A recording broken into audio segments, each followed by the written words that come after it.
ബഹുമാനപ്പെട്ട ഗതാഗത വകുപ്പ് മന്ത്രി.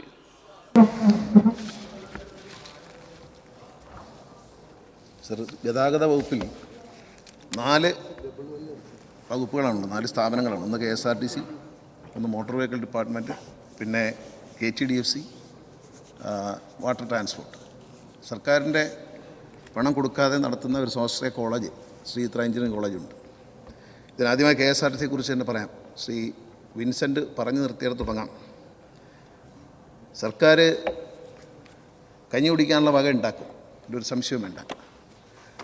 അത് ബഹുമാനപ്പെട്ട മുഖ്യമന്ത്രി ഇരുന്ന് അദ്ദേഹമായിട്ട് ആലോചിച്ച് തീരുമാനിച്ചിട്ടുണ്ട്. ഉടൻ തന്നെ സർക്കാർ എത്രയും പെട്ടെന്ന് 1-ാം തീയതി തന്നെ ശമ്പളം കൊടുക്കും. പക്ഷെ കള്ളു കുടിക്കാൻ അനുവദിക്കാൻ പറ്റില്ല എന്ന് പറയാതിരിക്കാൻ പറ്റത്തില്ല. കള്ളു കുടിച്ച് വണ്ടി ഓടിച്ചാൽ അവർക്ക് മാത്രമല്ല, റോഡിൽ പോകുന്ന ആയിരക്കണക്കിന് ആളുകളുടെ ജീവൻ അപകടത്തിലാണ്. എൻ്റെ കയ്യിൽ തന്നെ കണക്കുണ്ട്. കള്ളു കുടിച്ച് വണ്ടിയോടിപ്പ് നിർത്തിയതിന് ശേഷം കഴിഞ്ഞ 12 ആഴ്ചക്കിടയിൽ KSRTCയിൽ ഒരാഴ്ചയിൽ KSRTCയുടെ വണ്ടി ഇടിച്ച് മരിച്ചിരുന്നവരുടെ 7, 8, 6 ഇങ്ങനെയായിരുന്നു. ഇപ്പോൾ അത് സഭയിലുള്ള എല്ലാവരും മനസ്സിലാക്കണം, 2, 3 അതിലേക്ക് വന്നിരിക്കുകയാണ്. കുറഞ്ഞു വന്നിട്ട് ഇത് KSRTCയുടെ കണക്കാണ്. അപ്പോൾ അതൊരു നല്ല കാര്യമല്ലേ, ആളുകൾ വണ്ടി ഇടിച്ച് മരിക്കാതിരിക്കാനാണ് പറഞ്ഞത്. ആ പറഞ്ഞതിൽ ഫലമുണ്ടായി. പക്ഷേ അങ്ങനെയൊക്കെ പറയുമ്പോഴും ശമ്പളം 1-ാം തീയതി കൊടുക്കണം എന്നുള്ള കാര്യത്തിൽ ഗവൺമെൻറ് നിർബന്ധമുണ്ട്. അതിനൊരു പദ്ധതി നമ്മൾ തയ്യാറാക്കിയിട്ടുണ്ട്. തീർച്ചയായും എത്രയും പെട്ടെന്ന് അത് നിലവിൽ വരും. അതുപോലെ KSRTC കുറിച്ച് പറയുമ്പോൾ KSRTCയിലെ നിന്ന് എല്ലാവരും അകന്നു പോയി. കോവിഡോടുകൂടി ഒരുവിധം സാധാരണക്കാരെല്ലാം സ്കൂട്ടറും കാറും ഒക്കെ വാങ്ങിച്ചു. അപ്പോൾ അങ്ങനെ വാങ്ങിച്ചു കഴിഞ്ഞപ്പോഴത്തേക്കും പലർക്കും KSRTCയുടെ ആവശ്യമില്ല, പൊതുഗതാഗതത്തിൻ്റെ ആവശ്യം തന്നെ ഇല്ല എന്ന നിലയിൽ അവർ പോകുമ്പോൾ KSRTCക്ക് അത് വലിയൊരു നഷ്ടം തന്നെ ആയിപ്പോയി. കാരണം വെച്ചാൽ എല്ലാവരും പോയി. കാരണം പല കോവിഡിൻ്റെ കാലത്ത് പല വണ്ടികളും നിർത്തി, അതിന് തുടങ്ങാൻ പറ്റിയില്ല. അപ്പോൾ അങ്ങനെയൊക്കെ പോകുമ്പോൾ ഇതിന് ഒരു മാർഗ്ഗമേ ഉള്ളൂ, KSRTCയെ തിരിച്ച് വീണ്ടും ആകർഷണീയമായൊരു സംവിധാനമാക്കി മാറ്റണം. ഈ യാത്രക്കാരെ തിരിച്ചു കൊണ്ടുവരാൻ നമുക്ക് കഴിയും. നമുക്ക് നഷ്ടപ്പെട്ട ഒരു യാത്രക്കാരുടെ കൂട്ടത്തെ തിരിച്ചു കൊണ്ടുവരാൻ കഴിയും. 2011 ഞാൻ സിനിമയുടെ മന്ത്രിയായിരിക്കുമ്പോൾ അന്ന് പ്രയോഗിച്ചൊരു കാര്യമുണ്ട്. എല്ലാ തിയേറ്ററുകളിൽ നിന്നും ആളുകൾ പോയി. സുരക്ഷിതമല്ല, പാമ്പ്, പഴുതാര, എലി ഓടുകയായിരുന്നു. ഈ തിയേറ്ററുകൾ, സർക്കാർ തിയേറ്ററുകളെ നവീകരിച്ചുകൊണ്ട് വലിയ കളക്ഷൻ നേടുന്നതിലേക്ക് കൊണ്ടുവന്നു. പക്ഷേ ഈ TV-യുടെ മുമ്പിൽ പോയിരുന്ന് TV സീരിയൽ കണ്ടവരും സിനിമ കണ്ടവരും എല്ലാം അത് വിട്ടിട്ട് ഇന്ന് തിയേറ്ററിലേക്ക് പോകും. അതാണ് 100 കോടി 200 കോടി രൂപ ഒരു സിനിമ കളക്ട് ചെയ്തു എന്ന് പറയുന്നതിൻ്റെ കാര്യം. ഏറ്റവും കൂടുതലെന്നല്ല, AC തിയേറ്റർ മാത്രമുള്ളൊരു സംസ്ഥാനം കേരളം മാത്രമേ ഇന്ത്യയിൽ.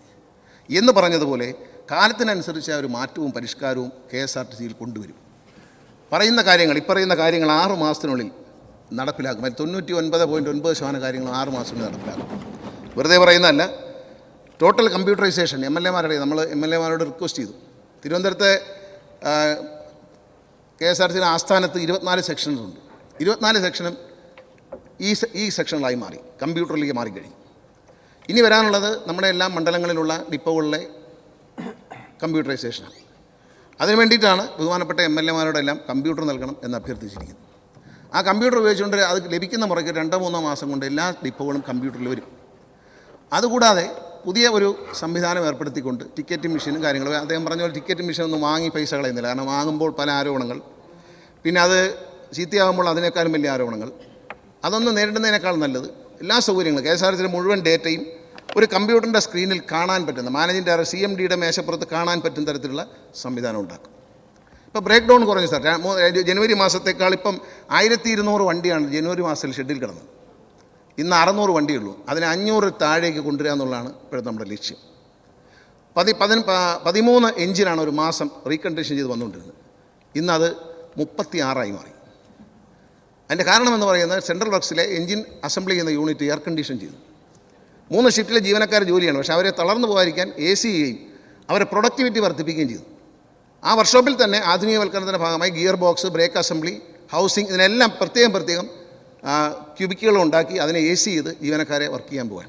അപ്പോൾ അവരുടെ ഒരു വർക്ക് ലോഡ് കുറഞ്ഞു കിട്ടും, അവർക്ക് എഫിഷ്യൻസി കൂടാനുള്ള സാധ്യതയാണ്. അപ്പോൾ അങ്ങനെ നമ്മൾ മുന്നോട്ട് പോകുമ്പോഴാണ് ഈ KSRTC സംബന്ധിച്ച് പണമില്ല എന്നുള്ളൊരു വിഷയമുണ്ട്. ഇവിടെ അദ്ദേഹം പറഞ്ഞു ഈ പെൻഷൻ കൊടുത്തില്ല എന്ന് ശ്രീമതി ഉമാ തോമസ് മാഡം പറഞ്ഞു. പെൻഷൻ കഴിഞ്ഞ മാസം വരെ കൃത്യമായി കൊടുത്തിട്ടുണ്ട്. പെൻഷൻ ആനുകൂല്യങ്ങളാണ് പറയുന്നത്. പെൻഷൻ ആനുകൂല്യങ്ങൾ കൊടുക്കാതിരുന്നുവെങ്കിലും ഇന്ന് KSRTCക്ക് ലഭിക്കുന്ന വരുമാനത്തിൽ നിന്ന് ബാങ്കിലടയ്ക്കാനുള്ള 1.6 crore പോയിട്ട് ബാക്കി പണത്തിൽ നിന്ന് അതിൻ്റെ 5%, ചില ദിവസങ്ങളിലൊരു 37 ലക്ഷമൊക്കെ വരും. ഈ പണം ഒരു പ്രത്യേക അക്കൗണ്ടിലേക്ക് മാറ്റി നമ്മൾ പെൻഷൻ കൊടുത്തുകൊണ്ടിരിക്കുകയാണ്. 2022 മെയ് മാസം വരെ ഉള്ള പെൻഷൻ കുടിശ്ശിക കൊടുത്തു. മെയ് മാസം ഇപ്പോൾ കൊടുത്തുകൊണ്ടിരിക്കുന്നത്. മെയ് മാസത്തിൽ ഏറ്റവും കൂടുതൽ ആളുകൾ പെൻഷൻ പറ്റുന്നൊരു കാലമാണ്. അപ്പോൾ ആ സമയത്ത് ഒരു ഡിലേ ഉണ്ടാവും. ഇപ്പോൾ അത് കൊടുത്തുകൊണ്ടിരിക്കുകയാണ്. പക്ഷേ എല്ലാ ആഴ്ചയിലുമാണ് കൊടുക്കുന്നത്. എല്ലാ ആഴ്ചയിലും നമ്മൾ കൊടുക്കുകയാണ്. അല്ല ഒരു മാസത്തിൽ ഒരിക്കലല്ല, എല്ലാ ആഴ്ചയിലും വേണമെന്ന് ട്രേഡ് യൂണിയൻ ആവശ്യപ്പെട്ടു. എല്ലാ ഒരാഴ്ചയും കൊടുക്കാൻ തീരുമാനിച്ചു. അങ്ങനെയാണ് കൊടുക്കുന്നത്. അപ്പോൾ അടുത്തൊരു മെയ് മാസം കഴിഞ്ഞാൽ പിന്നെ ഇതൊരു നല്ല സ്പീഡിലങ്ങ് പോകും. പിന്നെ 2023 ഏപ്രിൽ മെയ്യിൽ വരുമ്പോൾ സ്പീഡ് കുറയുള്ളൂ. അതിനിടയ്ക്കുള്ള റിട്ടയർമെൻറ്റ് വളരെ കുറവായിരിക്കും. റിട്ടയർമെൻറ്റ് കൂടുതലും വരുന്നത് ഏപ്രിൽ മെയ് മാസങ്ങളിലാണ്. അപ്പോൾ അങ്ങനെ വരുമ്പോൾ 23 കടക്കും. വളരെ പെട്ടെന്ന് തന്നെ 24 കടക്കാൻ നമുക്ക് കഴിയും. വിൻസെൻ്റ് പറഞ്ഞ പോലെ കണക്ക് ഓഡിറ്റ് ചെയ്യുന്നുണ്ട്. ഇപ്പോൾ ശമ്പളം കൊടുക്കുന്നതിനുള്ള ഒരു ലോൺ എടുക്കണമെങ്കിൽ പോയി നമുക്കറിയാം, ഡി കാറ്റഗറി ആയിരുന്നു KSRTC, ഡിഫോൾട്ട് കാറ്റഗറിയാണ്. റിസർവ് ബാങ്ക് ലോൺ തരില്ല ഇന്ത്യയിലെ ഒരു സ്ഥാപനം. പക്ഷേ ഇന്ന് ബഹുമാനപ്പെട്ട മുഖ്യമന്ത്രിയുടെ ഇടപെടൽ KSRTCയുടെ തന്നെ ഒരു സഹോദര സ്ഥാപനമായ KTDFC KSRTCക്ക് നൽകിയ ലോണിന് തിരിച്ചടവില്ലാത്തത് കൊണ്ട് KTDFCയും ബ്ലാക്ക് ലിസ്റ്റ് ചെയ്യപ്പെട്ടു. അവരും ഡി കാറ്റഗറിയിലേക്ക് വന്നു. അവരെ പണമെടുത്ത കേരള ബാങ്കിൽ തിരിച്ചടയ്ക്കാത്തതുകൊണ്ട് അവിടെയും ഒരു കുഴപ്പമുണ്ട്. ഇതെല്ലാം പരിഹരിക്കുന്നതിന് ബഹുമാനപ്പെട്ട മുഖ്യമന്ത്രി ഇടപെടുകയും ഏതാണ്ട് 625 കോടി രൂപ അനുവദിച്ചു തന്നു. അതിൽ 350 കോടി രൂപ എടുത്ത് നമ്മൾ കേരള ബാങ്കിൽ അടച്ചു. ബാക്കി പണം നമ്മളറിയാം, പത്രങ്ങളിലേക്ക് ഹെഡിങ് ആയിരുന്നു, ഇവിടെ KTDFC പൊളിഞ്ഞു, ആർക്കും പണം തിരിച്ചു കൊടുക്കുന്നില്ല, ഫിക്സഡ് ഡിപ്പോസിറ്ററെല്ലാം വലയാണ് എന്നൊക്കെയായിരുന്നു പറഞ്ഞുകൊണ്ടിരുന്നത്. പക്ഷേ അത് മാറിയിരിക്കുന്നു. കേസിന് പോയവരും അല്ലാത്തവരുമായ റിസർവ് ബാങ്കിലും ഹൈക്കോടതിയിലുമായി പോയ ആളുകൾ എല്ലാവരുടെയും പണം കൃത്യമായി ഡിപ്പോസിറ്റേഷന് തിരിച്ചു കൊടുത്തു കഴിഞ്ഞിരുന്നു KTDFC. അത് ബഹുമാനപ്പെട്ട മുഖ്യമന്ത്രിയുടെ ഒരു സജീവമായ ഇടപെടലാണ്. അതൊരു വലിയ കാര്യം തന്നെയാണ്. കാരണം ആ സ്ഥാപനം എന്നേക്കുമായിട്ട് നശിച്ചു പോകുന്നതിന് പകരം അത് രക്ഷപ്പെട്ടു തുടങ്ങിയിരിക്കുന്നു എന്നുള്ളതാണ്. അതിൻ്റെ അപകടാവസ്ഥയിൽ നിന്നും അതിനെ മാറ്റിയെടുക്കാൻ നമുക്ക് കഴിഞ്ഞിട്ടുണ്ട്. KTDFCയിലെ ഒരുപാട് സ്ഥാപനങ്ങൾ വാടകയ്ക്ക് കൊടുത്തിട്ടുണ്ട്. തിരുവനന്തപുരം വെസ്റ്റ് സ്റ്റേഷനിലെ തിരുവല്ല, ബഹുമാനപ്പെട്ട അങ്ങ് രാവിലെ സൂചിപ്പിച്ച പോലെ തിരുവല്ല, അങ്കമാലി, ഇതിൽ ഒഴിഞ്ഞു കിടക്കുന്ന സ്ഥലം ഏറ്റവും കൂടുതൽ 52% ഒഴിഞ്ഞു കിടക്കുന്ന സ്ഥലം തിരുവല്ലയാണ്. തിരുവനന്തപുരത്ത് 5% ഒഴിഞ്ഞു കിടപ്പുള്ളൂ. അതിപ്പോൾ ഫില്ല് ചെയ്യും. തിരുവല്ലയിലും ബാക്കിയുള്ളത് ഫില്ല് ചെയ്യാനുള്ള ഏർപ്പാട് ചെയ്യാൻ മാറ്റങ്ങൾ വരുത്തി കൊടുക്കാൻ നിർദ്ദേശിക്കും. അങ്കമാലിയുണ്ട്, പക്ഷേ പല സ്ഥാപനങ്ങളും വാടക തരുന്നില്ല. അപ്പോൾ വാടക തരാത്തവരെ ഒഴിപ്പിച്ച് വീണ്ടും വാടക കൊടുക്കുന്നതിനുള്ള ഏർപ്പാടും അവിടെ ചെയ്യും. പിന്നെ അനേകം ആളുകൾക്ക് ഒരിക്കലും തിരിച്ചു കിട്ടാൻ പറ്റാത്ത രീതിയിൽ കഴിഞ്ഞ കാലങ്ങളിൽ, ഈ ഗവൺമെൻറ് കാലത്തല്ല, ഇതിന് മുമ്പത്തെ ഗവൺമെൻറ് കാലത്തല്ല, അതിന് മുമ്പേ കടം കൊടുത്തിട്ടുണ്ട്. ഒരിക്കലും തിരിച്ചടയ്ക്കാൻ കഴിയാത്ത ആളുകൾക്ക് ഫ്ലാറ്റ് പണിയാനും വില്ലകൾ ഉണ്ടാക്കി വിൽക്കാനും ഒക്കെ ആയിട്ട് പണം കൊടുത്തിട്ടുണ്ട്. ഇതൊന്നും തിരിച്ചടച്ചിട്ടില്ല സാർ. ഇതൊന്നും തിരിച്ചടയ്ക്കാത്തതുകൊണ്ടാണ് KTDFC ഈ പ്രതിസന്ധിയിൽ വന്ന് ചാടിയത്. ഇത് പിരിച്ചെടുക്കാനുള്ള യാതൊരു നടപടിയും ഉണ്ടായിട്ടില്ല. അതാണ് നമ്മളെ ഏറ്റവും വലിയ പ്രതിസന്ധിയായത്. അനേകം ഫ്ലാറ്റുകൾ, വില്ലകൾ, ഇതെല്ലാം നിൽക്കുന്ന പ്രൈവറ്റ് കമ്പനികൾക്ക് ലോൺ കൊടുത്തു. വാഹനത്തിന് ഫൈനാൻസ് ചെയ്യാൻ ഉണ്ടാക്കിയ സ്ഥാപനമാണ്. കാലാകാലങ്ങളിൽ യാതൊരു ഈടുമില്ലാതെ, യാതൊരു സത്യസന്ധതയുമില്ലാതെ ആളുകൾക്ക് ലോൺ കൊടുത്തതിൻ്റെ ഫലമാണ്. അങ്ങനെ മിസ്മാനേജ്മെൻറ്റ് ചെയ്താണ് ഈ സ്ഥാപനം നശിക്കാനിടയായി. ഇപ്പോൾ അതിനെ റിവൈവ് ചെയ്തെടുക്കാനുള്ള ഒരു ശ്രമത്തിലാണ് നമ്മൾ. വാട്ടർ ട്രാൻസ്പോർട്ടുമായി ബന്ധപ്പെട്ട് പറയുകയാണെങ്കിൽ, വാട്ടർ ട്രാൻസ്പോർട്ട് കൂടുതലും ടൂറിസവുമായി ബന്ധപ്പെട്ട് മുന്നോട്ട് പോകാനാണ്. ബഹുമാനപ്പെട്ട ടൂറിസം മന്ത്രിയുമായി ഞങ്ങൾ ചർച്ചകൾ നടത്തുന്നുണ്ട്. ടൂറിസവുമായി ബന്ധപ്പെട്ട് മുന്നോട്ട് പോകാനാണ് ഉദ്ദേശിക്കുന്നത്. അതുപോലെ തന്നെ നമ്മുടെ സമുച്ചയങ്ങൾ, ഇവിടെ രാവിലെയും പറഞ്ഞു, MLA-മാരുടെ സമുച്ചയങ്ങൾ. KSRTCയിൽ പുതിയ സമുച്ചയങ്ങളെപ്പറ്റി പറയാം. MLA-മാരുടെ ഫണ്ടോ, ഇവിടെ ഇപ്പോൾ ശ്രീ വിൻസെൻ്റ് തന്നെ പറഞ്ഞു, അദ്ദേഹത്തിൻ്റെ 4 കോടിയെ പറഞ്ഞു പ്ലാൻ ഫണ്ടിൻ്റെ കാര്യം. അത്തരത്തിലുള്ള ഫണ്ടുണ്ടെങ്കിൽ അതിന് അടിയന്തരമായി തന്നെ നമ്മൾ ചർച്ച ചെയ്ത് PWD ബിൽഡിങ്സ്, ബഹുമാനപ്പെട്ട PWD മന്ത്രിയുമായി സംസാരിച്ചു. അത് അദ്ദേഹം ഒരു ടൈപ്പാണ്, KSRTCയും PWD തമ്മിലൊരു ടൈപ്പിലെത്തുകയും നമ്മൾ യാതൊരു സെൻറ്റേജ് ചാർജും ഇല്ലാതെ അദ്ദേഹം PWD ബിൽഡിങ്സിനോട് ഇത് ചെയ്യാൻ നിർദ്ദേശം കൊടുത്തു. ഇനി എല്ലാ വർക്കും, KSRTCയിലെ എല്ലാ വർക്കും ചെയ്യുന്നത് PWD ബിൽഡിങ്സ് ആയിരിക്കും. എല്ലാ MLA-മാർക്കും നിങ്ങളുടെ വർക്കുമായി ബന്ധപ്പെട്ട നിർദ്ദേശങ്ങളും കാര്യങ്ങളും PWD ബിൽഡിങ്സിനെ ഏൽപ്പിക്കും. അങ്ങനെ എല്ലാ മാസവും MLA-മാരുടെ റിവ്യൂ ഉണ്ട്. അതുപോലെ പുതിയ വാഹനം നമ്മുടെ അടുത്തുനിന്ന് പോയതിൻ്റെ കാരണം നമ്മുടെ സൗകര്യക്കുറവാണ്. അതിലേറ്റവും പ്രധാനം വാഹനങ്ങളുടെ കംഫർട്ടാണ്. രണ്ടാമത്തെ കാര്യം, നമ്മൾ ടോയ്ലറ്റ് ഇല്ല എന്നുള്ളതാണ്. എവിടെയെങ്കിലും ഒരു ബസ് സ്റ്റാൻഡിൽ പോയാൽ ടോയ്ലറ്റ്, ഇപ്പോൾ ടോയ്ലറ്റിൽ കയറുക, KSRTC ടോയ്ലറ്റിൽ കയറുക എന്ന് പറഞ്ഞാൽ അതിനേക്കാളും നല്ലത് മരിക്കുന്ന അത്രയ്ക്ക് മോശമാണ്. ആ സ്ഥിതിയാണ്. റെസ്റ്റോറൻറ്റ്, ക്യാൻറ്റീനിൽ പണ്ടൊരു തമാശ പറയും, ശബരിമല മേൽശാന്തി അടൂരി എന്നപ്പോൾ ക്യാൻറ്റീനിൽ ആരും പറഞ്ഞു മീൻകറിയും ചോറും കൊണ്ടുവച്ചു. അപ്പം പറഞ്ഞു ഞാൻ മീൻ കഴിക്കില്ല എന്ന് പറഞ്ഞു. അപ്പം പറഞ്ഞാൽ ഇവിടുത്തെ പാക്കേജ് എങ്ങനെയാണ്, ഫിഷ് കറി മീൽസാണ്, വേണമെങ്കിൽ തിന്നാൽ മതി എന്ന് പറഞ്ഞു.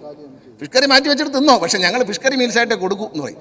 ഈ നിലയിൽ നിന്ന് മാറി KSRTCയിലെ 15 സ്ഥലങ്ങളിൽ നമ്മൾ പുതിയതായി നല്ല ഈ ക്യാൻറ്റീൻ നടത്തി, റെസ്റ്റോറൻറ്റ് നടത്തി, ക്യാൻറ്റീൻ അല്ല റെസ്റ്റോറൻറ്റ് നടത്തി പരിചയമുള്ള കേരളത്തിലെ 2 ജില്ലകളിലെങ്കിലും റെസ്റ്റോറൻറ്റ് നടത്തുന്ന ആളുകൾക്ക് നമ്മൾ ഇനി അത് കൊടുക്കാൻ പോവുകയാണ്. മിനി സൂപ്പർ മാർക്കറ്റും അവിടെ തുടങ്ങുന്നുണ്ട്. എല്ലാ വാഹനങ്ങളിലും നല്ല ഫെസിലിറ്റി വേണം. ടോയ്ലറ്റുകൾ മുഴുവൻ ഇപ്പം ആലുവ MLA കൈ കാണിച്ചു. സർ, ഞങ്ങളുടെ ആലുവ ബസ് സ്റ്റാൻഡിൻ്റെ ഉദ്ഘാടനം കഴിഞ്ഞു. ടോയ്ലറ്റ് അത് ഓൾറെഡി റെഡിയായി. 2 ബാത്റൂം അടക്കം യാത്രക്കാർക്ക് കുളിക്കാനുള്ള ബാത്റൂം അടക്കം തയ്യാറായി കിടക്കുകയാണ്. പക്ഷേ ഇതുവരെ അത് നമുക്ക് ഓപ്പൺ ചെയ്യാൻ സാധിച്ചിട്ടില്ല. ഇപ്പോൾ നേരത്തെ മിനിസ്റ്റർ സൂചിപ്പെടുന്ന നല്ല ഹൈജീനിക്കായിട്ട് ക്ലിയർ ചെയ്ത് പോകുന്ന ഒരു കോൺട്രാക്ടർമാരെ ആരെങ്കിലും ഏൽപ്പിച്ചാൽ അതിനങ്ങനെ ഗവൺമെൻറ് ഉദ്ദേശിക്കുന്നുണ്ടോ എന്ന് അറിയണം.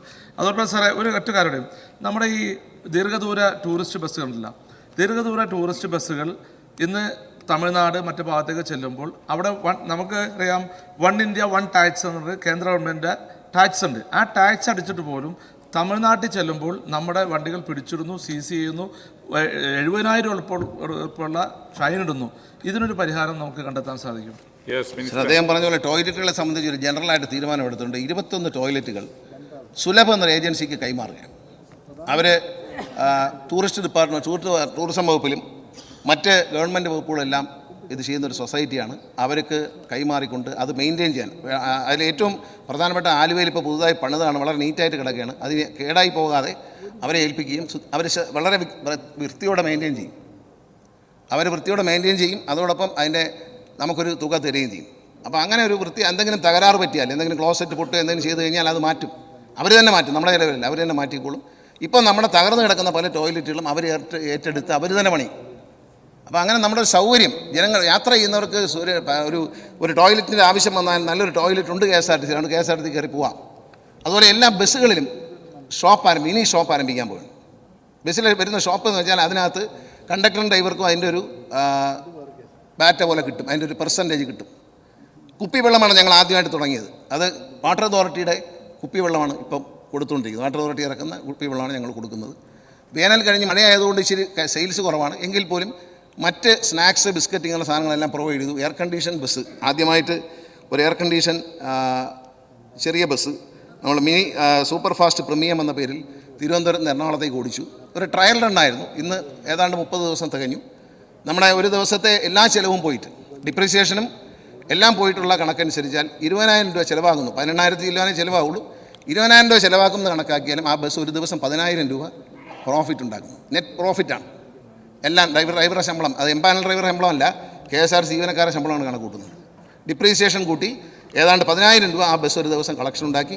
10 ബസ്സുകൾ കൂടി വാങ്ങി ഓണത്തിന് മുമ്പേ, 10 ബസ്സുകൾ, അതുപോലത്തെ 10 ബസ്സുകൾ വാങ്ങി ഓണത്തിന് മുമ്പേ ഈ സൂപ്പർ ഫാസ്റ്റ് പ്രീമിയം സർവീസ് തിരുവനന്തപുരത്ത് നിന്ന് കോഴിക്കോടേക്കും തിരുവനന്തപുരം പാലക്കാടേക്കും, ഇവിടെ പറഞ്ഞതുപോലെ കാസർഗോഡ് കാര്യം പറഞ്ഞാൽ മതി, വണ്ടി അവിടെ ഒരു വണ്ടി സ്പെയർ വേണമെന്ന്. തീർച്ചയായിട്ടും ഇവിടുന്ന് വണ്ടി തുടങ്ങുമ്പോൾ തിരുവനന്തപുരത്ത് ഒരു വണ്ടി സ്പെയർ കാണും. കൂടുതൽ വണ്ടി വാങ്ങിച്ചിട്ട് എറണാകുളത്തും കോഴിക്കോടും പാലക്കാടും സ്പെയർ വണ്ടി ഉണ്ടാവും. കാരണം ഒരു വണ്ടി കഴുകാൻ പോകുകയോ റിപ്പയറിന് പോയാൽ മറ്റേ വണ്ടി ഇറങ്ങും. മുടങ്ങാതെ സർവീസ് നടത്തും. ഇവിടെ ക്യാൻസലേഷൻ കൊണ്ട് നമ്മൾ റിസർവേഷൻ്റെ പൈസ മുഴുവൻ തിരിച്ചു കൊടുക്കുകയായിരുന്നു. 40,47,000 രൂപ തിരിച്ചു കൊടുത്ത ദിവസങ്ങളുണ്ട്. പക്ഷേ ഇപ്പോൾ 1,000 രൂപ, 500 രൂപ, 250 രൂപ. കാരണം ആരെങ്കിലും ബുക്ക് ചെയ്തിട്ട് അവർ തന്നെ വേണ്ടാന്ന് വെച്ചിട്ട് ക്യാൻസലേഷൻ പരമാവധി കുറച്ചിട്ടുണ്ട്. വണ്ടികൾ പരമാവധി റെഡിയാണ് ഓടാനായിട്ട്. പിന്നെ ഒരു റാഷണലൈസേഷൻ, റൂട്ടിനകത്ത് അനാവശ്യമായ ഡീസലിൻ്റെ ഉപയോഗം അത് നടപ്പിലാക്കാൻ ഞങ്ങൾ ശ്രമിച്ചു.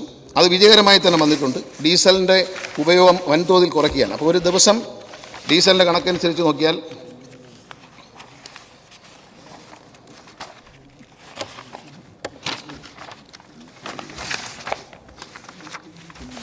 KSRTCയിൽ ഏതാണ്ട് 50,000-ൽ പരം കിലോമീറ്റർ റണ്ണിങ് അനാവശ്യമായ ഡെഡ് മൈലേജ് ഉണ്ടായി. അത് കുറയ്ക്കുകയുണ്ടായി. അത് കുറച്ചതിന് ശേഷം സ്കൂൾ തുറന്ന സമയത്ത് 15,000 കിലോമീറ്റർ കൂടി ഓടിക്കാൻ തുടങ്ങി. എന്നിട്ടും നമുക്ക് ഏതാണ്ട് ഒരു ദിവസം കണക്കെടുത്ത് വെച്ചിരുന്നു. ഒരു നിമിഷം.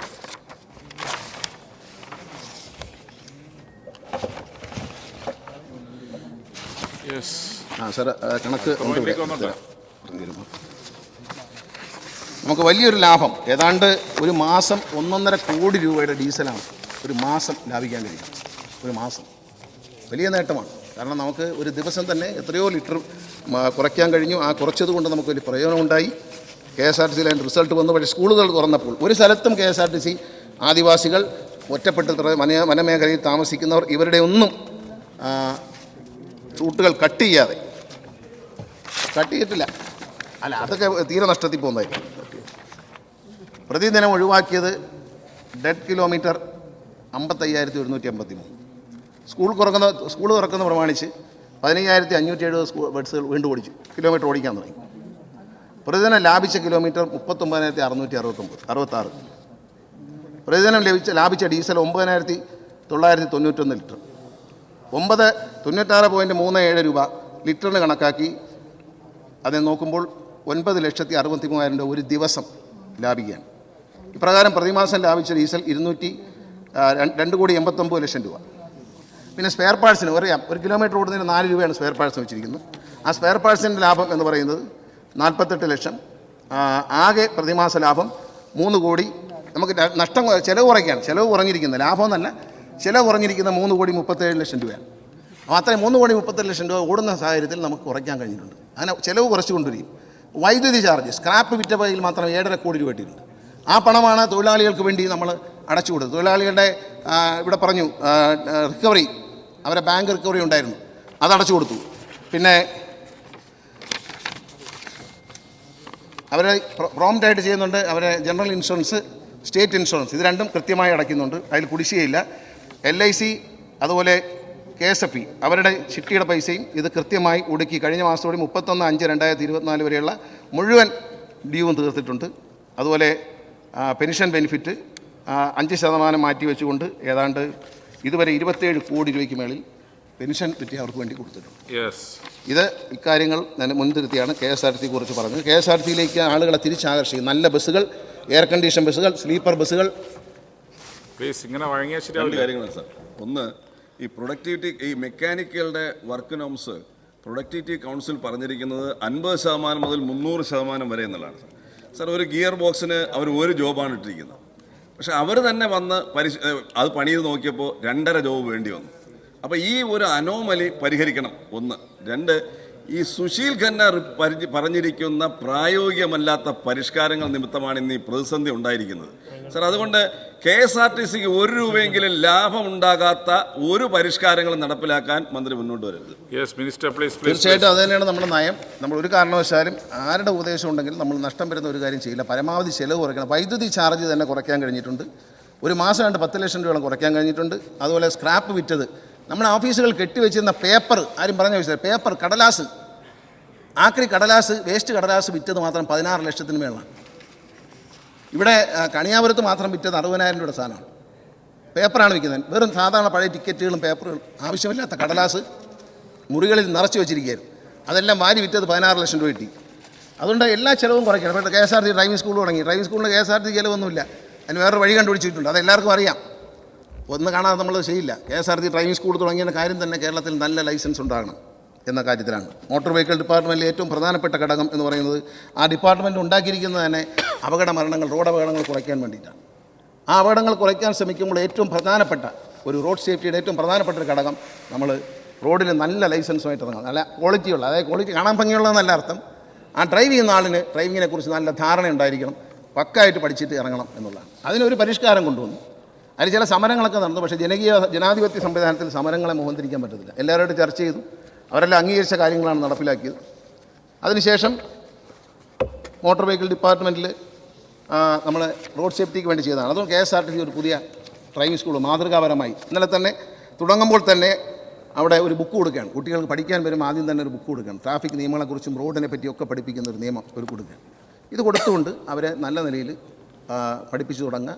അത് കഴിഞ്ഞിട്ട് അവർക്ക് ഒരു കാര്യം ഞാൻ പറയാം, അവർ ആദ്യത്തെ ബാച്ചിൻ്റെ പാസിംഗ് ഔട്ട് പരേഡിന് നിങ്ങൾക്ക് എല്ലാവർക്കും കാണാം. അവിടെ പഠിച്ച കുട്ടികൾ ലൈസൻസ് എടുത്തതിന് ശേഷം റോഡിലൂടെ തനിച്ച് വണ്ടി ഓടിക്കാൻ പോകുന്ന കാഴ്ച കാണിക്കാം. അത്രയേ ഉള്ളൂ പറയുന്നുള്ളൂ. heavy ലൈസൻസ് ഉണ്ട്, പക്ഷേ വളരെ എമൗണ്ട് കുറച്ച് വെച്ചിരിക്കുക. എമൗണ്ട് കുറച്ച് വെച്ചത് സാധാരണക്കാരായ ആൾക്കാർക്ക് അഫോർഡ് ചെയ്യാൻ വേണ്ടിയിട്ടാണ്. പട്ടികജാതിപ്പെട്ടവർക്ക് 7,000 രൂപയായി കുറച്ചിട്ടുണ്ട്. ബഹുമാനപ്പെട്ട മുഖ്യമന്ത്രി നിർദ്ദേശിച്ചിരിക്കുന്ന ആ വകുപ്പിൽ നിന്ന് ആ പണം കൂടി അടച്ച് അവർക്ക് സൗജന്യമായി ചെയ്തു കൊടുക്കാൻ കഴിയുമോ എന്ന് നോക്കണമെന്നാണ് ബഹുമാനപ്പെട്ട മുഖ്യമന്ത്രി പറഞ്ഞിരിക്കുന്നത്. അതിനുള്ള നടപടികളും ആരംഭിച്ചിട്ടുണ്ട്. മോട്ടോർ വെഹിക്കിൾ ഡിപ്പാർട്ട്മെൻറ്റിൽ ഒരു ടോൾ ഫ്രീ നമ്പർ വരാൻ പോവുകയാണ്. പരാതികൾ, അഴിമതികളെക്കുറിച്ചുള്ള പരാതികൾ, മറ്റ് പരാതികൾ എല്ലാം അവസാനിക്കാൻ വേണ്ടി ഒരു ടോൾ ഫ്രീ നമ്പർ വരും. ആ നമ്പറിലേക്ക് പറയുന്ന കാര്യങ്ങൾ റെക്കോർഡ് ചെയ്യും. റെക്കോർഡ് ചെയ്തതിന് ശേഷം അതിന്മേൽ കൃത്യമായ നടപടി, പെരുന്നാളൊന്നും പറഞ്ഞില്ലെങ്കിൽ ഒന്നും ചെയ്യത്തില്ല, പെരുന്നാളൊക്കെ പറഞ്ഞിട്ട് വേണം ചെയ്യാനായിട്ട്. അപ്പോൾ അങ്ങനെ വന്നാൽ അതുണ്ട്. അടുത്തതായി മറ്റൊരു ആപ്പ് വരാൻ പോകുന്നു. നമ്മൾ ഈ എൻഫോഴ്സ്മെൻ്റ് എന്ന് പറയുന്നത് ജനങ്ങളെ സംബന്ധിച്ച് വളരെ പോലീസിൻ്റെ എണ്ണം കുറവാണ്, മോട്ടോർ വെഹിക്കിളിൻ്റെ എണ്ണം കുറവാണ്. അപ്പോൾ ഇതിനൊരു ബുദ്ധിമുട്ട് വരുന്നതുകൊണ്ട് ജനങ്ങൾക്ക് തന്നെ ആ ചുമതല കൊടുക്കുന്ന ഒരു ആപ്പ് നമ്മുടെ പരിവാഹൻ്റെ ഭാഗമായിട്ട് വന്നിട്ടുള്ളൊരു ആപ്പാണ്. ആ ആപ്പ് കേരളത്തിൽ നടപ്പിലാക്കും ഉടൻ തന്നെ. ആ ആപ്പ് നമ്മുടെ കയ്യിലുണ്ടെങ്കിൽ നമ്മുടെ മൊബൈൽ ഫോൺ ആപ്പ് ഡൗൺലോഡ് ചെയ്യുക. ഏതെങ്കിലും ഒരു കുറ്റകൃത്യം, വാഹനം ഓടിക്കുന്ന കുറ്റകൃത്യം, റോങ് ആയിട്ട് പാർക്കിങ്, അല്ലെങ്കിൽ ഓവർ സ്പീഡ്, അല്ലെങ്കിൽ സർക്കസ് കാണിക്കുക, ഹെൽമെറ്റ് ഇല്ലാതെ പോവുക, 2-3 പേര് ഒരു ബൈക്കിൽ പോവുക, ഇതൊക്കെ കണ്ടു കഴിഞ്ഞാൽ ഈ ചെത്ത് പരിപാടികളൊക്കെ ഇവിടെ പ്രശാന്ത് പറഞ്ഞ പോലെ അത്തരം പേരുകളൊക്കെ കാണിക്കുന്നവരെ അപ്പോൾ തന്നെ നിയമലംഘനം വീഡിയോയിൽ പകർത്തി അപ്ലോഡ് ചെയ്യാം. അപ്ലോഡ് ചെയ്താൽ അത് തിരുവനന്തപുരത്ത് വരും. MPD വന്ന് അവിടെ പ്രത്യേകമായ ഉദ്യോഗസ്ഥരെ നിയമിക്കും. അവരത് പരിശോധിച്ച് കുറ്റമുണ്ടെങ്കിൽ ശിക്ഷയ്ക്കുള്ള ഫൈൻ അടിച്ച് വീട്ടിലയച്ചു കൊടുക്കും. ഇതാണ് വരുന്നത്. പിന്നെ കാർഡിനെ പറ്റി പറഞ്ഞു. ഈ 30-ാം തീയതിക്ക് മുമ്പേ എല്ലാ കാർഡും കൊടുത്തു തീർക്കാമെന്ന് ആ കമ്പനി സമ്മതിച്ചിട്ടുണ്ട്. കാർഡിൻ്റെ നിലവാരത്തെക്കുറിച്ച് ഉമാ മാഡം പറഞ്ഞത് തീർച്ചയായിട്ടും പരിഗണിക്കും. ആ നിലവാരം വർദ്ധിപ്പിക്കേണ്ടതുണ്ട്. തീർച്ചയായിട്ടും അത് പരിഗണിക്കുന്നതായിരിക്കും. അതുപോലെ തന്നെയാണ് KSRTCയിലും മോട്ടോർ വെഹിക്കിൾ ഡിപ്പാർട്ട്മെൻറ്റിലും ഒരു പുതിയ സംവിധാനം, സ്മാർട്ട് സാറ്റർഡേ എന്നൊരു സംവിധാനം കൊണ്ടുവന്നിരിക്കുകയാണ്. അതായത് ശനിയാഴ്ച ദിവസം ഉച്ചയ്ക്ക് ശേഷം ഒരു ജോലിയും ചെയ്യില്ല.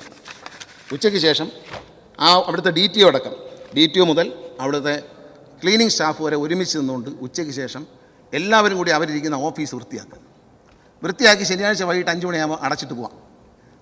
ശനിയാഴ്ച ഉച്ചയ്ക്ക് ശേഷം ഒന്നും ചെയ്യണ്ട. സാറ്റർഡേ വരെ, സെക്കൻഡ് സാറ്റർഡേ വന്നാൽ ഫ്രൈഡേ, ആ ഫ്രൈഡേ ഉച്ചയ്ക്ക് ശേഷം ഒന്നും ചെയ്യേണ്ട. അവരൊരു ഫയൽ നോക്കണ്ട, ഒന്നും ചെയ്യേണ്ട. അവരെല്ലാം നിർത്തി വെച്ചിട്ട് അവർ ഫയലുകളെല്ലാം വാരി അടുക്കി വെച്ച് കൃത്യമായി ഫാനും ലൈറ്റും എല്ലാം നല്ല തുടച്ച് വൃത്തിയാക്കി എല്ലാവരും കൂടെ ചേർന്ന്, അവിടുത്തെ ഏറ്റവും മുതിർന്ന ഓഫീസറും ഏറ്റവും ക്ലീനിങ് വരുന്ന ആൾക്കാർ വരെ ഒരുമിച്ച് ചേർന്നുകൊണ്ടുള്ളൊരു പദ്ധതി. അപ്പോൾ നമ്മുടെ ഓഫീസ് നമ്മുടെ ശുചിത്വം എന്ന നിലയിൽ ഇത്തരത്തിൽ ചെയ്യാനൊരു പദ്ധതി മോട്ടോർ വെഹിക്കിൾ ഡിപ്പാർട്ട്മെൻറ്റിലും KSRTCയിലും കൊണ്ടുവന്നിട്ടുണ്ട്. KSRTCയിൽ ഒരു ഹൗസ് കീപ്പിംഗ് വിങ് തുടങ്ങാൻ പോകാൻ.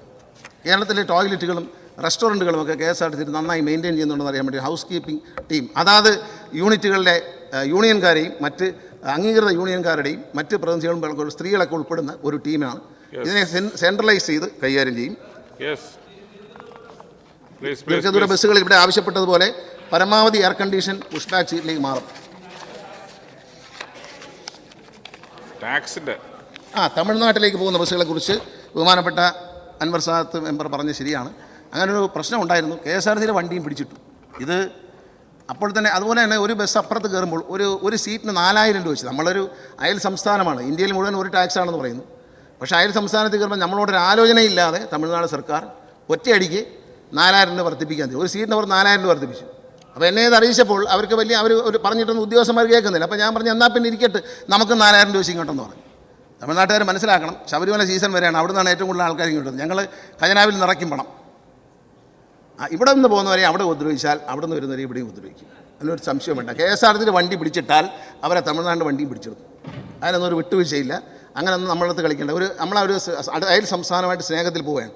നമ്മളോടൊന്ന് ആലോചിക്കാനും ടാക്സ് വയ്ക്കും. നമ്മളൊന്ന് കൂടിയാലോചന, ഞങ്ങളിങ്ങനെ വർദ്ധിപ്പിക്കാൻ പറ്റും, നിങ്ങളുടെ അഭിപ്രായം എന്താ? ഒന്നും ചോദിച്ചില്ല. കേരളത്തിൽ നിന്ന് കയറുന്നവർക്കെല്ലാം ഒരു സീറ്റിന് 4000 രൂപ വെച്ച് അങ്ങണിച്ച് കൊടുക്കുക. ഇന്ത്യ മുഴുവൻ ഒരേ ടാക്സ് എന്നാണ് പറയുന്നത് കേന്ദ്ര ഗവൺമെൻറ്. പക്ഷേ ഇതാണ് സ്ഥിതി. അപ്പോൾ നമ്മളത് കർശനമായ നിലപാടാണ് കാര്യത്തിൽ, ഒരു മാറ്റമില്ല. ഇവിടുന്ന് പോകുന്നവരെ ഉപദ്രവിച്ചാൽ അത് ശരിയല്ല. നമുക്കും ടാക്സ് തരണം. അങ്ങോട്ട് 4000 രൂപ വാങ്ങിക്കുമെങ്കിൽ ഇങ്ങോട്ട് 4000 രൂപ വാങ്ങിക്കും. വടകര മൈസൂർ ബസ്സെല്ലാം മാറ്റിത്തരാം. പക്ഷേ അത് പുതിയ ബസ്സുകൾ വാങ്ങണം. നമ്മൾ എയർ കണ്ടീഷൻ ചെയ്ത പിന്നെ ഈ വോൾവോ ബസ്, സ്കാനിയ ബസ്സിനെ കുറിച്ചൊക്കെ കൂടെ പറഞ്ഞു. സ്കാനിയ ബസ് പാർട്സ് കിട്ടാനില്ല. ഒരു ഗിയർ ബോക്സിന് 12 ലക്ഷം രൂപയാണ്. കൊടുക്കാമെന്ന് വിചാരിച്ചാലും സാധനം കിട്ടാനില്ല. ഇനിയിപ്പം ഓടുന്ന സ്കാനിയ ബസ് അവസാനിപ്പിച്ചാൽ ആ കമ്പനി തന്നെ ഇന്ത്യയിൽ നിന്ന് അവസാനിപ്പിച്ച് പോയി. അപ്പോൾ അത് സ്ക്രാപ്പ് ചെയ്യാനേ കൊള്ളാവൂ. പക്ഷേ എന്നാൽ എയർ കണ്ടീഷൻ സ്ലീപ്പർ വണ്ടികൾ പുതിയതായി വാങ്ങും.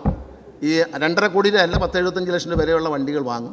ഈ 2.5 കോടിയുടെ വണ്ടിക്ക് പകരമാണ് നമ്മൾ ഈ ചെറിയ ബസ് വാങ്ങി ഓടിച്ചത്. ഗ്രാമപ്രദേശങ്ങൾ ചെറിയ ബസ്സുകൾ വാങ്ങുന്നുണ്ട്.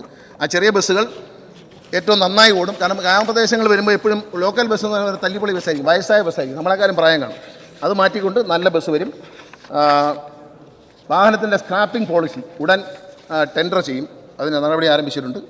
പിന്നെ ഒരു ആശയം എൻ്റെ മനസ്സിൽ തോന്നിയിട്ടുണ്ട്, പക്ഷേ നടപ്പിലാക്കാൻ കഴിയുമെന്നറിയില്ല. ഞാൻ ധനകാര്യമന്ത്രിയോട്, മുഖ്യമന്ത്രിയോട് സംസാരിച്ചു. അദ്ദേഹം വളരെ സന്തോഷത്തോടെ സ്വീകരിച്ചെങ്കിലും ഞാൻ പറയുകയാണ്. പോളിസി അതെങ്ങനെയാണ് സാർ ഇവിടെ സ്റ്റേറ്റിൽ നടപ്പാക്കാൻ? KSRTC മുഖാന്തരമാണോ നടപ്പിലാക്കുന്നത്, അല്ല അത് പ്രൈവറ്റ് ടെൻഡർ വിളിച്ചിട്ടാണോ? ഏത് ഇതിലാണ് നടപ്പിലാക്കാൻ ഉദ്ദേശിക്കുന്നത്? ടെൻഡർ വിളിക്കണമെന്ന് ബഹുമാനപ്പെട്ട ഹൈക്കോടതി നിർദ്ദേശം വന്നിട്ടുണ്ട്. ടെൻഡർ വിളിക്കാതെ പറ്റില്ല. KSRTCക്ക് വേണമെങ്കിൽ പങ്കെടുക്കാം, മറ്റുള്ള പൊതുമേഖലാ സ്ഥാപനങ്ങൾ അതിൽ പങ്കെടുക്കാം, സൊസൈറ്റികൾക്ക് അതിൽ പങ്കെടുക്കാം. ആ സ്ക്രാപ്പ് പോളിസി അനുസരിച്ച് ടെൻഡർ ചെയ്യണമെന്ന് ബഹുമാനപ്പെട്ട ഹൈക്കോടതി നിർദ്ദേശിച്ചിട്ടുണ്ട്. ഉടൻ തന്നെ ടെൻഡർ വരും. ഹൈക്കോടതി നിർദ്ദേശം പാലിച്ചു. മിനിസ്റ്റർ അതുപോലെ റോഡ് സുരക്ഷയ്ക്ക് ഇരകളാകുന്നവർക്ക് ചുരുക്കാൻ ഒരു ആശയമാണ്. ആശയം നമ്മൾ ചർച്ച ചെയ്ത് വരുമ്പോഴാണ് റോഡ് സുരക്ഷയ്ക്ക് നമ്മൾ വരുന്ന 48 മണി ഒരു അപകടം, മോട്ടോർ വാഹന അപകടം സംഭവിച്ച് 48 മണിക്കൂർ വരെ ഇങ്ങനെ എല്ലാവർക്കും ഫീൽഡ് ചെയ്താൽ ശരിയാവില്ലേ മിനിസ്റ്ററെ? അല്ല, KSRTC എല്ലാവർക്കും വളരെ ഇൻട്രസ്റ്റിംഗ് ആയിട്ടുള്ള ഒരു സബ്ജക്റ്റ് അല്ലേ സ്പീക്കർ സാർ, അതുകൊണ്ടാണ്. മിനിസ്റ്റർ, ഒരുപാട് മാറ്റങ്ങൾ നമ്മൾ KSRTCയിൽ പ്രത്യക്ഷത്തിൽ തന്നെ നമുക്ക് കാണാൻ കഴിയുന്നുണ്ട്. വളരെ ആകർഷകമായിട്ട് ആ വകുപ്പിനെ കൊണ്ടുപോകാൻ അങ്ങേക്ക് കഴിയുന്നുണ്ട്. ജെൻഡർ ഇക്വാലിറ്റി ഒക്കെ പറയുമ്പോൾ പോലും പണ്ട് നമുക്ക് എല്ലാ ജില്ലാ ഹെഡ് ക്വാർട്ടേഴ്സിനെങ്കിലും ഒരു ലേഡീസ് ഒൺലി ബസ് ഉണ്ടായിരുന്നു. ഈ ഓരോ മണ്ഡലത്തിലും ലേഡീസ് ഉള്ള അതൊരു പ്രത്യേക ആകർഷണമായിരുന്നു. അതൊന്ന് പുനഃസ്ഥാപിക്കാൻ കഴിയുമോ? ഇല്ല, കാരണം ലേഡീസ് എല്ലാം സ്കൂട്ടർ വാങ്ങിച്ചു. ഏറ്റവും കൂടുതൽ സ്കൂട്ടർ വാങ്ങിച്ചത് ലേഡീസാണ്. അവരാണ് സ്കൂട്ടറിൽ പോകുന്നത്. അവർ തീരെ വരാറില്ല. അപ്പോൾ ലേഡീസ് ഉള്ളി ആയിക്കഴിഞ്ഞാൽ ആരുമില്ലാതെ വണ്ടി പോകേണ്ടി വരും. കാരണം അവരാണ് ഏറ്റവും കൂടുതൽ ആൾക്കാർ സ്കൂട്ടറിൽ പോകുന്നത്. തീർച്ചയായിട്ടും ലേഡീസിനുള്ള വിശ്രമ കേന്ദ്രം തമ്പാനൂരിൽ പണിതുകൊണ്ടിരിക്കുകയാണ്. ഫുൾ ഗ്ലാസ്സിൽ എയർ കണ്ടീഷൻ ചെയ്തിട്ടുള്ളൊരു അവർ സുരക്ഷിതമായി ഇരുത്താൻ കഴിയുന്ന ഇതൊരു ഡിബേറ്റ് ആക്കി മാറ്റണ്ട പ്ലീസ്. അപ്പോൾ ഞാൻ പറഞ്ഞു വന്നത് 48 മണിക്കൂർ ചുരുക്കമാണ് സാർ. ഒരു കാര്യങ്ങൾ പറയുള്ളൂ. 48 മണിക്കൂർ എന്ന് പറയുന്ന ഗോൾഡൻ അവേഴ്സാണ്. ഒരു ആൾ ആക്സിഡൻറ്റിൽപ്പെട്ട് ആ ഗോൾഡൻ അവേഴ്സിൽ അവരെ ചികിത്സ സൗജന്യമായി കൊടുക്കാൻ കഴിയുമോ എന്നുള്ള ആശയമാണ്. അതിനുവേണ്ടി പല ചർച്ചകൾ നടക്കുന്നുണ്ട്. ഇൻഷുറൻസ് കമ്പനികളുമായൊക്കെ ചർച്ച ചെയ്തുകൊണ്ടിരിക്കുകയാണ്. ബഹുമാനപ്പെട്ട മുഖ്യമന്ത്രി അക്കാര്യത്തിൽ ഒരു നടപടിയുമായി മുന്നോട്ട് പോകാൻ എന്നോട് നിർദ്ദേശിച്ചു. അദ്ദേഹത്തിന് തന്നെ മറ്റൊരു നിർദ്ദേശം, MLA-മാർക്കെല്ലാം എല്ലാ MLA-മാരും ശ്രദ്ധിക്കണം, എല്ലാവർക്കും പങ്കുള്ളൊരു കാര്യമാണ്. നിയമസഭാ അംഗങ്ങൾക്ക് വളരെ പ്രധാനപ്പെട്ട ഒരു ജോലി മോട്ടോർ വാഹന വകുപ്പിൽ നിന്ന് വരികയാണ്. ഇന്ത്യയിൽ ആദ്യമായി നമ്മൾ ബഹുമാനപ്പെട്ട മുഖ്യമന്ത്രിയുടെ നിർദ്ദേശപ്രകാരം റൂട്ട് ഫോർമുലേഷൻ നടത്താൻ പോവുകയാണ്. രാജൻ മിനിസ്റ്റർ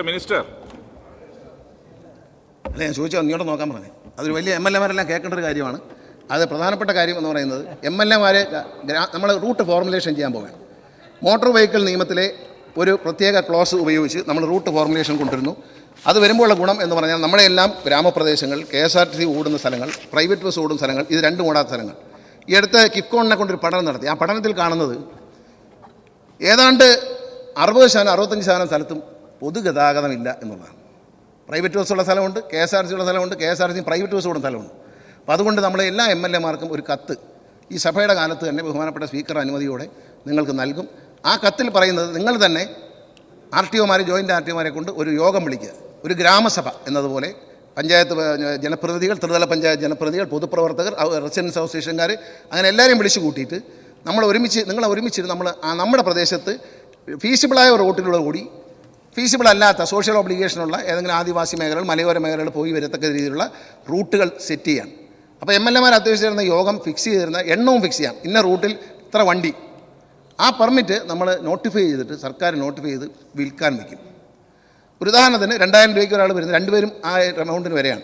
അപ്പോൾ ലേലം ചെയ്ത് കൊടുക്കും. എന്തെന്നാൽ ഈ പ്രൈവറ്റ് ബസ്സുകൾ ഈ മേഖലകളിലേക്ക് വരണം. പുതിയ ചെറുപ്പക്കാർക്ക് തൊഴിൽ കണ്ടെത്താൻ പറ്റണം. പുതിയ ഒരു ചെറുപ്പക്കാരന് 25 ലക്ഷം രൂപ ഉണ്ടെങ്കിൽ ഒരു ചെറിയ ബസ് വാങ്ങി സ്വന്തമായി ഡ്രൈവറായി പോവുകയും കണ്ടക്ടർ ജോലി ചെയ്യാം. അല്ലെങ്കിൽ ഭാര്യയ്ക്ക് കണ്ടക്ടറാവാം, ഭർത്താവിന് ഡ്രൈവറാവാം. രണ്ട് കൂട്ടുകാർക്ക് ഒരുമിച്ച് ഇതുപോലെ വ്യവസായം തുടങ്ങാം. അനേകം ചെറുപ്പക്കാർക്ക് തൊഴിൽ കിട്ടുകയും കേരള സർക്കാരിലേക്ക് നികുതി ഇനക്കിൽ കോടിക്കണക്കിന് രൂപ വരികയും ചെയ്യുന്ന ഡീസൽ 50 ലിറ്റർ ഡീസൽ ഒരു ദിവസം അടിക്കും വരുന്ന ഒരു പദ്ധതിയാണ് റൂട്ട് ഫോർമുലേഷൻ എന്ന് പറയുന്നത്. ഇന്ത്യ ഗവൺമെൻറ്റിൻ്റെ ഈ മോട്ടോർ വെഹിക്കിൾ നിയമത്തിലെ ഒരു ക്ലോസ് ഉപയോഗിച്ചിട്ടാണ് നമ്മൾ അത് ചെയ്യുന്നത്. അതിനെല്ലാ MLA-മാരും സഹകരിക്കണം. നമ്മുടെ പ്രദേശങ്ങളിൽ, കേരളത്തിൽ പൊതുഗതാഗതമില്ലാത്ത ഒരു ഇടവഴി പോലും ഇല്ല എന്ന് പറയുന്നത്. നമ്മുടെ ത്രിതല പഞ്ചായത്ത് സംവിധാനം വന്നതിന് ശേഷം ഒരുപാട് ചെറിയ റോഡുകളുണ്ടായി. ആ റോഡുകളിൽ പോകാൻ ചെറിയ ബസ്സാണ് നല്ലത്. ആ റോഡുകൾ ഗ്രാമങ്ങളിൽ ബസ്സുകളുടെ ഈ പരാതി, KSRTC ബസ് കിട്ടിയില്ല, KSRTC ആ പരാതിയില്ല. നമ്മൾ റൂട്ട് ഫോർമുലേറ്റ് ചെയ്യും. ഇഷ്ടമുള്ള 1000 റൂട്ടുകൾ ഫോർമുലേറ്റ് ചെയ്യുമ്പോൾ ഞാൻ ആദ്യം പ്രതീക്ഷിക്കുന്നതായിരുന്നു ഒരു 300 എണ്ണം പോയാൽ മതി. സക്സസ് ആണ്. നമ്മളേതായാലും പരീക്ഷണത്തിൽ തുടങ്ങിയാണ്. നിങ്ങളുടെ സഹകരണം പ്രതീക്ഷിക്കുന്നു. ഞാൻ ഇവിടെ പ്രശാന്ത് പറയുണ്ടായി, സർക്കസ് കാണിക്കുന്നവർക്ക് ലൈസൻസ് ക്യാൻസൽ ചെയ്താൽ മാത്രമല്ല, അവർ ഇനി ഏത് ലൈസൻസ് കേരളത്തിൽ ക്യാൻസൽ ചെയ്താലും, റദ്ദാക്കിയല്ല സസ്പെൻഡ് ചെയ്താലും തിരിച്ചു കിട്ടണമെങ്കിൽ 5 ദിവസം നീണ്ടു നിൽക്കുന്ന IDTR-ലെ ഡ്രൈവിംഗ് ട്രെയിനിങ്ങിൽ കൂടി പങ്കെടുത്തതിന് മാത്രമേ ഇനി ലൈസൻസ് പുനഃസ്ഥാപിക്കും. മിനിസ്റ്റർ, ഇങ്ങനെ വഴങ്ങിയാൽ ശരിയാവില്ല കേട്ടോ. ഡിബേറ്റ് അല്ല. നോ. കേരളത്തിലെ ആദ്യത്തെ വാഹന ടെസ്റ്റിംഗ് കേന്ദ്രം എൻ്റെ മണ്ഡലത്തിൽ വടവൂടാണ്.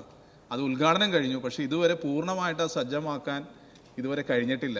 അതൊന്ന് ഇടപെട്ടൊന്ന് ശരിയാക്കണമെന്ന് അഭ്യർത്ഥിക്കുകയാണ്. സർ, 9 സ്ഥലങ്ങളിൽ 3 സ്ഥലങ്ങളിൽ പൂർത്തിയായിട്ടുണ്ട്. 9 സ്ഥലങ്ങളിൽ അത് ഒരാലെങ്കിൽ ചെയ്ത 3 എണ്ണം പൂർത്തിയായിട്ടുണ്ട്. ഉദ്ഘാടനം കഴിഞ്ഞിട്ടുണ്ട്. പക്ഷേ അത് റൺ ചെയ്യുന്നതാണെന്നുള്ളൊരു പ്രശ്നത്തിലായിരുന്നു.